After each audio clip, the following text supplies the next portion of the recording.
No tervehdys ystävät.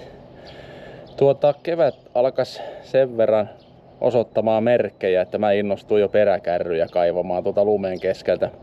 Tuolla näkyy traktorilla, pitäisi vähän lumia aurata pois sieltä. Tässä mulla on pari peräkärryä, niin toinen alkaa olla aika huonossa kunnossa. Siihen pitäisi pohjavaneri vaihtaa. Mä oon nyt vähän miettinyt, että siinä on 30 pohjavaneri, mutta siinä ei ole mitään tukirakenteita siinä keskellä. Niin mitä olette mieltä? Pitäisikö sinne laittaa jotain palkkia sinne välille ja sitten voisi käyttää vähän ohuempaa pohjavaneria? Se olisi halvempi ja sitten kärrystä tulisi kevyempi.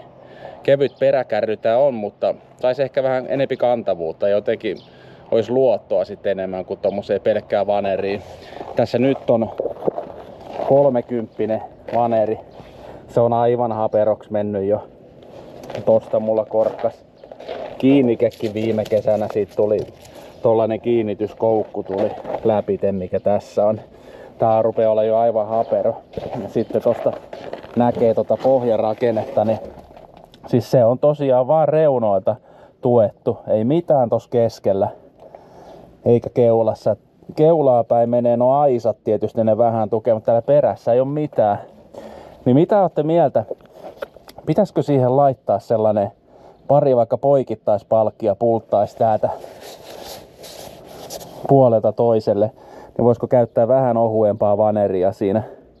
Tietysti siinä nyt ei montaa kymppiä säästä. Tuo näytti tuossa paikallisessa liikkeessä olevan 30 vaneri.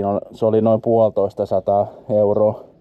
Kakkoslaatuinen vesivaneri 30. Et se nyt on aivan sama sitten laittaisiko semmosen vai tukeeko noin niinku hinnan puolesta, mutta nyt mulla on tässä sitten toinen.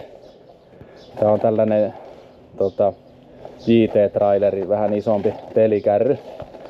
Tässä on ohuempi vaneri, mutta sitten tänne kun katsoo tonne alas, niin täällä on sitten poikittaispalkkia jo vaikka minkä näköistä, että voisi käyttää ohuempaa vaneria. Et en tiedä, kummin tekis. Mitä olette mieltä? Mä lähden jo vanerikauppaa tässä varmaan parin päivän sisään, niin laittakaapa hei kommenttia, miten tällaista pikkukärryä. Tää on joku 1,30 kertaa 3 metriä on tää lavan koko. Eli ihan kevyt peräkärryjarruton. Tässä on ollut mulla 2008 on ostanut. Mulla on ollut tosi paljon kuormaa tässä. Et esimerkiksi tuolla näkyy toi henkilönostin. En tiedä paljon painaa, mutta tosi paljon. Sekin oli tuossa lavan päällä, että kyllä se niinku kuormaa kestää, mutta laittakaa hei kommenttia. Katsotaan mitä me sille keksitään. Jatketaan aurinkoisen päivän viettoa. Moi moi!